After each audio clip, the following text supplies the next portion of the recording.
ശബരിമല സ്വർണ്ണ മോഷണ കേസിൽ SIT സംഘത്തിന്റെ സന്നിധാനത്തെ പരിശോധന ഇന്നും തുടരും. കുംഭമാസ പൂജയ്ക്കായി നട തുറന്നതിന് പിന്നാലെയാണ് ശ്രീകോവിലിന് ചുറ്റും സ്വർണത്തിന്റെ സാമ്പിളുകൾ ശേഖരിച്ചു തുടങ്ങിയത്. SP ശശിധരൻ അടക്കമുള്ള SIT അംഗങ്ങളാണ് പരിശോധനയ്ക്ക് എത്തിയിട്ടുള്ളത്. സുജു ടി ബാബു ചേരുന്നുണ്ട്. ഗുഡ് മോർണിംഗ് കേരളത്തിനൊപ്പം. Suju, good morning. Good morning. Yes, ഇന്നലെ വൈകിട്ട് മുതൽ തന്നെ ആരംഭിച്ചതാണ് വിവിധ സ്ഥലങ്ങളിൽ നിന്ന്, ശ്രീകോവിലിന്റെ സ്വർണ്ണപ്പാളികളിൽ നിന്ന്, ദ്വാരപാലക ശില്പങ്ങളിൽ നിന്നൊക്കെയുള്ള ഈ സാമ്പിൾ ശേഖരണം. നേരത്തെയും ഇതുപോലെ സാമ്പിൾ ശേഖരിച്ചതാണ്. പക്ഷേ അന്ന് പ്രത്യേക അന്വേഷണ സംഘത്തിന് വേണ്ടതായിട്ടുള്ള അവരുടെ കണ്ടെത്തലുകൾക്കോ അല്ലെങ്കിൽ അവരുടെ അന്വേഷണങ്ങൾക്ക് വേണ്ടതായിട്ടുള്ള പ്രത്യേകിച്ചൊന്നും ഈ സാമ്പിളുകളിൽ നിന്ന് കണ്ടെത്താൻ കഴിഞ്ഞിരുന്നില്ല. ഇതിൻ്റെ അടിസ്ഥാനത്തിൽ കൂടിയാണ് ഹൈക്കോടതിയുടെ പ്രത്യേക അനുമതിയോടുകൂടി വീണ്ടും സാമ്പിൾ പരിശോധിക്കുന്നത്, പരിശോധനയ്ക്കായി സാമ്പിൾ ശേഖരിക്കുന്നത്.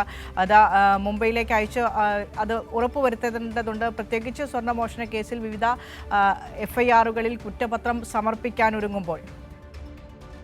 വിനീഷ, വളരെ പ്രധാനപ്പെട്ട പരിശോധനയാണ് സന്നിധാനത്ത് പുരോഗമിക്കുന്നത്. സ്വർണ്ണമോഷണ കേസാണ്. അതുകൊണ്ട് തന്നെ എത്ര സ്വർണം ഈ പ്രതികൾ അപഹരിച്ചുവെന്ന് കൃത്യമായി കണ്ടെത്തേണ്ടതുണ്ട്.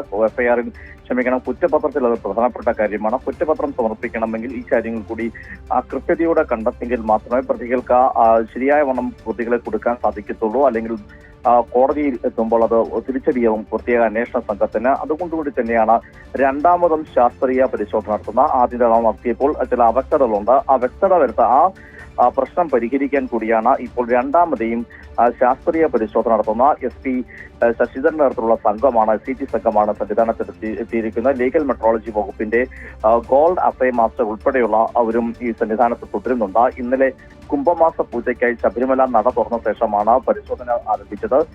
ശ്രീകോവിലിന് ചുറ്റുമുള്ള സ്വർണ്ണപ്പാളിയിൽ നിന്നാണ് സാമ്പിൾ ശേഖരിക്കുന്നത്. മുൻപിലുള്ള ൂണിൽ നിന്നും ശില്പപാളിയിൽ നിന്നും എല്ലാം തന്നെ സ്വർണത്തിന്റെ സാമ്പിളുകൾ ശേഖരണം ഇന്നലെ ആരംഭിച്ചിരുന്നു. ഇന്നും തുടരും. 2 ദിവസമായിരിക്കാം പരമാവധി പരിശോധന എന്നാണ് ഇപ്പോൾ മനസ്സിലാക്കാൻ സാധിക്കുന്നത്. അതിനുശേഷം ശേഖരിച്ച സാമ്പിളുകൾ മുംബൈയിലെ ഭാഭ അറ്റോമിക് റിസർച്ച് സെന്ററിലെ വിദഗ്ധ ലാബിലേക്ക് അയച്ച് പരിശോധിക്കും എന്നാണ് മനസ്സിലാക്കാൻ സാധിക്കുന്നത്. അങ്ങനെയെങ്കിൽ SITക്ക് ഇതുവരെയുള്ള പ്രധാനപ്പെട്ട ഒരു ചോദ്യത്തിന് ഉത്തരം ലഭിക്കും. എത്ര ത്തോളം തൂക്കം വരുന്ന സ്വർണമാണ് ശബരിമലയിൽ നഷ്ടമായിട്ടുള്ളത്? അതിന് പല മാർഗങ്ങൾ SIT പരിശോധിക്കുന്നുണ്ട്. 1998 വിജയമല്യ സ്വർണം ശബരിമലയ്ക്ക് സമ്മാനിക്കുന്നത്, അല്ലെങ്കിൽ ശബരിമല സമർപ്പിക്കുന്നത്. അതിനുശേഷം ആ സമർപ്പിക്കുന്ന കാലഘട്ടത്തിൽ എത്ര കിലോ സ്വർണം ഉണ്ടായിരുന്നു? അത് ഇപ്പോൾ നിലവിലുള്ളതും എല്ലാം പരിശോധിക്കുമ്പോൾ SITക്ക് വ്യക്തമാക്കുമെന്ന പ്രതീക്ഷയാണുള്ളത്.